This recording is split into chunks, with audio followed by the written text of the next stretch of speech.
Selamat malam para pencinta gaya hidup sihat yang dihormati. Selamat menjamu selera kepada semua yang sedang makan. Hari ini tiba masanya untuk menyelesaikan persoalan yang membimbangkan orang yang suka meregangkan otot mereka. Sebenarnya, terdapat bahaya yang agak serius apabila meregangkan otot-otot tertentu. Dan anda sama sekali tidak boleh meregangkan otot-otot tersebut. Memang ada otot macam itu sekarang. Boleh bayangkan? Tetapi, walaupun begitu, walaupun regangan otot-otot ini senaman regangan, maksud saya regangan itu bermakna anda cuba memanjangkannya lebih daripada panjang asalnya. Dan regangan otot-otot ini membawa kepada akibat yang buruk. Dan dalam jangka panjang, ia menyebabkan lebih banyak kesakitan. Kesakitan yang lebih teruk, ketidakselesaan dan pelbagai gangguan seperti kecederaan cakra, masalah pada bahagian antara tulang belakang, protrusi dan hernia, perkembangan artrosis pada sendi antara tulang belakang dan akibat-akibat lain. Pertama sekali, hari ini kita akan belajar tentang 3 otot yang sama sekali tidak boleh anda regangkan. Malah anda tidak boleh terfikir untuk meregangkannya. Fikiran tentang meregangkannya pun sudah memudaratkan. Jadi kawan-kawan, kumpulan otot pertama. Kumpulan otot yang kebanyakan orang sentiasa cuba regangkan. Terutamanya mereka yang banyak menghabiskan masa dalam posisi duduk. Dalam posisi, apabila kepala condong ke hadapan, ini adalah otot-otot bahagian belakang leher. Apakah kumpulan otot ini? Kumpulan otot ini dikenali sebagai ekstensor panjang leher. Ia merangkumi beberapa otot dengan titik asal dan perlekatan yang berbeza. Di situ termasuk otot splenius kepala, otot splenius leher, otot panjang, otot paling panjang dari leher, belakang, dan kepala. Ada banyak. Cukup untuk anda tahu bahawa di sini, di permukaan belakang leher, sebahagian otot trapezius juga termasuk di situ. Kumpulan otot yang bermula dari vertebra toraks ke-5 dan ke-6, berakhir pada tulang oksipital. Dan di sini, seluruh permukaan belakang oksipital ini dilitupi oleh otot-otot yang pada manusia moden semakin menipis setiap hari. Seperti salji yang kini mencair di bawah panas matahari musim bunga dan aliran air mengalir. Begitu jugalah dengan setiap saat, isi padu otot ekstensor leher juga semakin berkurang malangnya. Bagi kita, anda dan saya, tidak begitu. Kerana saya melakukan apa yang perlu dilakukan. Dan anda juga akan melakukannya bersama saya sekarang. Sebenarnya, apabila kepala tunduk ke depan, jika kita gambarkan seseorang yang menundukkan kepala ke depan seperti ini, begini. Dan sebagai contoh, seseorang yang sedang belajar, di sini sedang melihat sesuatu di telefonnya. Katakanlah, dia sedang belajar matematik lanjutan, menyelesaikan persamaan, atau mungkin contohnya, melepasi satu lagi tahap dalam sesuatu permainan. Itu juga yang tidak kurang penting. Dalam keadaan ini, dia akan berasa letih selepas beberapa ketika. Otot-otot bahagian belakang leher, otot ekstensor leher. Di sinilah otot-otot itu menjadi letih. Dan perkara pertama yang terlintas di fikiran, untuk merehatkan otot, ia perlu diregangkan. Dan dia akan berasa lega seketika. Tetapi dia tidak sedar bahawa kedudukan yang menyebabkan keletihan adalah sama seperti kedudukan di mana dia meregangkan otot-ototnya. Maksudnya dengan masa lenturan yang dipanggil lordosis cervix kan? Tapi, ya. Jadi, lordosis cervix. Ia tidak bermaksud bahawa semuanya baik-baik saja. Tetapi ketiadaannya juga menunjukkan bahawa kelemahan otot sudah bermula. Maksudnya, lordosis cervix yang diratakan.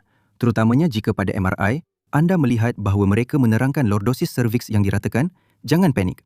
Kerana, apabila kita baring, terutamanya jika anda meletakkan sesuatu di bawah kepala, seperti bantal ya, anda tidak berbaring di permukaan rata. Dan di bawah kepala anda ada sesuatu. Ia, pada dasarnya, akan menjadi rata. Maksudnya, apabila kepala tunduk ke depan, ia secara automatik akan membengkok. Maksudnya, Lordosis yang diratakan ialah pembengkokan leher. Begitulah. Ada juga yang kata lordosis yang diluruskan. Dan bila kita melihat ke langit, ke arah sana, hidung anda diarahkan ke sana. Ke bulan, contohnya. Atau ke bintang Cassiopeia. Atau ke buruj anjing besar, contohnya. Anda melihat ke atas. Atau sekadar memerhati sarang labah-labah di siling. Dalam posisi ini, Anda sebenarnya berada dalam posisi ekstensi. Maksudnya, leher boleh berada dalam posisi fleksi atau ekstensi. Tetapi lama-kelamaan, posisi membongkok menjadi kebiasaan bagi orang seperti ini. Malah apabila dia melihat ke hadapan selepas beberapa ketika, lehernya tetap berada dalam posisi membongkok. Badan yang lain pula menjadi seperti cacing, kan? Seperti ulat. Semua ini disebabkan oleh internet kamu. Semua ini. Faham? Dan kemudian, buku perlu dibaca. Kerana itu penting. Karya sastra klasik perlu dipelajari. Perang dan Damai. Siapa yang pernah baca? Jadi, saya sendiri belum pernah baca, tapi sangat berguna. Secara umum, dan timbul keinginan patologi untuk meregangkan. Dan tetapi pada saat ini, disebabkan oleh otot-otot itu sendiri yang sangat lemah, berlaku regangan bukan sahaja pada otot-otot itu. Bukan hanya otot-otot itu sahaja, lebih tepat lagi sebenarnya. Dan juga berlaku regangan pada sistem ligamen di sini. Di antara sendi-sendi itu, terdapat ligamen dan perlahan-lahan berkembang. Jadi, hypermobility, ketidakstabilan leher, bunyi berkeriut. Lama-kelamaan, Anda akan rasa ingin membunyikan leher. Kemudian, timbul keinginan untuk meregangkan ke sisi seperti ini juga kerana berlakunya pergerakan sendi yang tidak normal. Maksudnya, secara normal, ia sepatutnya bergerak pada satu sudut sahaja. Atau dua contohnya. Dan muncul pula pergerakan baru yang sepatutnya tidak wujud langsung. Dan anda rasa ia perlu ditambah lagi. Lalu, anda semakin melonggarkan leher anda ke pelbagai arah. Tetapi pada masa yang sama, sebahagian vertebra kekal tidak bergerak sepanjang masa. Sebahagian lagi pula bergerak secara berlebihan. Pertama sekali, iaitu apa yang anda sudah faham. Ya, inilah yang dipanggil regangan. Begini. Apabila kita, selepas kita berada dalam kedudukan itu untuk masa yang lama, duduk dan melihat ke bawah, anda tidak sepatutnya meregangkan leher anda seperti ini. Jangan tolak leher ke depan seperti ini. Macam ini. Mulai hari ini, dilarang menarik atau meregangkan. Pertama. Kedua, apa lagi yang orang selalu terfikir nak regangkan? Bukan setakat akaunten atau pekerja pejabat misalnya. Malah, kepada peminat kecergasan, kepada mereka yang memutuskan untuk mendedikasikan hidup mereka kepada kesihatan, kepada gaya hidup sihat, dan katakanlah yoga, pilates, ini semua termasuk juga. Maksudnya, perhatian yang besar diberikan kepada regangan otot bahagian belakang paha. Apa sebenarnya yang diregangkan di situ? Jika kita perhatikan dengan teliti, apa yang ada pada bahagian belakang paha kita, kita akan dapati, boleh dikatakan ada dua kumpulan otot. Ini adalah bicep paha, kumpulan luar, dan dua otot, otot semitendinosus dan semimembranosus.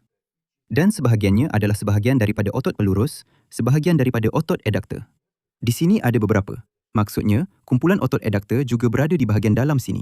Dan sebenarnya, semua ini juga tidak berkembang secara sekata. Selalunya berlaku bahawa bicep paha jauh ketinggalan dari segi saiz daripada otot semitendinosus dan semimembranosus yang terletak lebih dekat dengan bahagian dalam. Keistimewaannya ialah, di sini, di antara semua otot ini, terdapat saraf skiatik yang berjalan di antara otot-otot tersebut yang mudah terhimpit. Ia boleh berlaku bukan sahaja pada tahap otot piriformis, tetapi juga di sini pada tahap otot paha itu sendiri. Otot ekstensor pinggul ialah sekumpulan otot.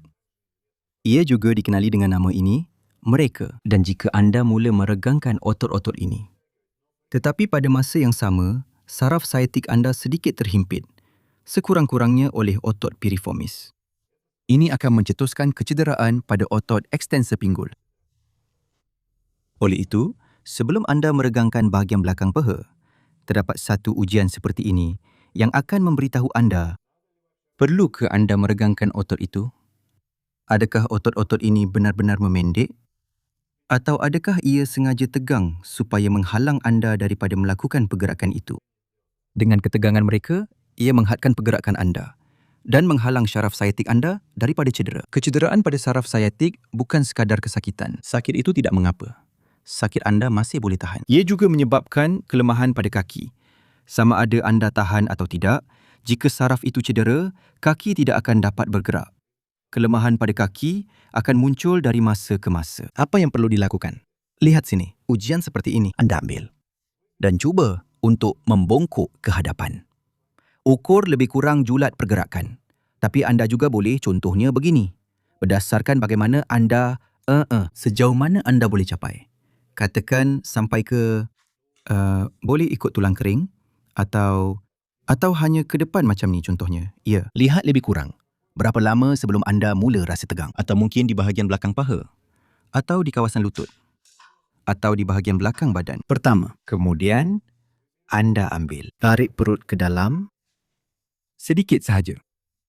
Tegangkan supaya ia kekal dalam kedudukan itu. Dan dengan perut yang ditarik masuk, cuba lakukan perkara yang sama. Dan lihat, adakah julat pergerakan ini akan berbeza? Jika dengan perut yang ditarik masuk, anda dapat membongkok dengan lebih baik. Jadi, perkara pertama yang anda perlukan, latih perut anda. Bukan meregangkan bahagian belakang paha. Kerana perut menjadi sangat lemah sehingga pelvis anda berpusing begini ke depan. Semua ini menjadi pendek. Otot quadratus lumborum. Paha menjadi tegang kerana pelvis berpusing ke depan seperti ini. Faham tak? Otot tertarik. Secara refleks menjadi tegang. Beginilah situasi yang kadang-kadang berlaku. Nampaknya begitu. Siapa sangka? Tapi lihatlah. Sekarang anda tahu bahawa perkara seperti ini memang berlaku dengan setiap hari yang berlalu. Dan yang terakhir, ya, tidak patut diregangkan. Tapi kadang-kadang memang teringin sangat. Inilah semua pergerakan ini. Juga, tidaklah begitu kerap berlaku sekarang. Tapi masih ada juga. Maksudnya, otot-otot di antara tulang belikat. Kadang-kadang itu juga berlaku. Apabila melakukan pergerakan tangan yang berpanjangan, akan timbul rasa tegang. Di kawasan ini, di sini, di antara tulang belikat, sedikit di bawah dan terlintas di fikiran untuk meregangkan kawasan ini. Kenapa bahagian itu jadi tegang? Sebabnya, pertama sekali, sebab yang paling biasa, semua ini jadi letih. Kenapa letih? Sebab semuanya lemah. Semakin lemah otot itu, semakin cepat ia akan letih. Otot apa yang ada di sini? Rhomboid. Otot trapezius. Nah, di sini sedikit di bawah. Dan latissimus juga turut serta dalam penstabilan. Dan sepanjang tulang belakang, ia berjalan seperti ini. Otot-otot ekstensor belakang. Di sini, di bahagian sisi juga sedikit merupakan sebahagian daripada otot pelurus. Otot iliocostalis. Apabila semua ini tidak cukup berkembang dengan baik. Dan ia memang tidak cukup berkembang dengan baik. Bagi ramai orang, otot latissimus dorsi kadang-kadang langsung tidak digunakan sepanjang hari. Otot trapezius bawah pun sama. Sebabnya, pergerakan dalam kehidupan seharian memang tidak melibatkan otot-otot ini. Hampir tiada pergerakan seperti itu. Jadi, bila anda melakukan sesuatu dengan tangan dan terasa tegang di sini, anda tidak perlu cuba untuk meregangkan otot-otot ini. Sebaliknya, anda perlu memberikan beban pada otot-otot tersebut. Beri peluang kepada otot-otot itu untuk berehat. Mereka berehat apabila tempat-tempat otot itu melekat menjadi lebih rapat boleh daripada meregangkan dari belakang. Seperti yang anda mungkin mahu buat. Regangkan sebaliknya di bahagian depan sini. Apabila anda meregangkan otot dada. Ini boleh dilakukan di pintu. Contohnya, berdiri seperti ini. Boleh satu tangan, boleh juga kedua-dua tangan sekali. Begini, sandarkan tangan pada bingkai pintu. Dan dengan cara ini, lakukan regangan. Gerakkan badan ke depan sedikit. Di belakang, tulang belikat anda akan bersatu. Otot dada di bahagian depan akan meregang. Dan dalam posisi ini, tepat sekali. Otot itu akan lebih rileks. Tetapi dalam jangka masa panjang, sebaiknya kuatkan otot itu. Caranya bagaimana? Pelbagai senaman untuk merapatkan tulang belikat. Juga senaman di mana anda menarik getah ke arah anda. Satukan tulang belikat. Semua senaman ini sebenarnya. Dan banyak lagi yang lain. Untuk semua bahagian badan anda. Melalui pautan di dalam keterangan. Sudah disediakan khas untuk anda. 1 set lengkap senaman. 2 hari akses percuma. Sila jika anda berminat. Dan semuanya ada di sana. Dan, jadi, 3 kumpulan otot yang mana sama sekali tidak boleh diregangkan. Permukaan belakang paha ada perinciannya. Boleh diregangkan. Tapi perlu diperiksa dulu. Pastikan tiada masalah lain. Jadi, apa yang perlu dilakukan sebenarnya? Apa yang boleh menggantikan regangan? Regangan. Sebaiknya digantikan.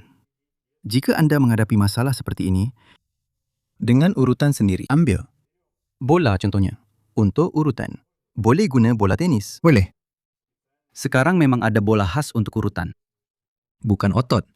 Bola-bola kecil. Kita letakkan bola-bola kecil itu. Cari titik yang sakit, letakkan. Contohnya antara badan dengan dinding. Begitulah.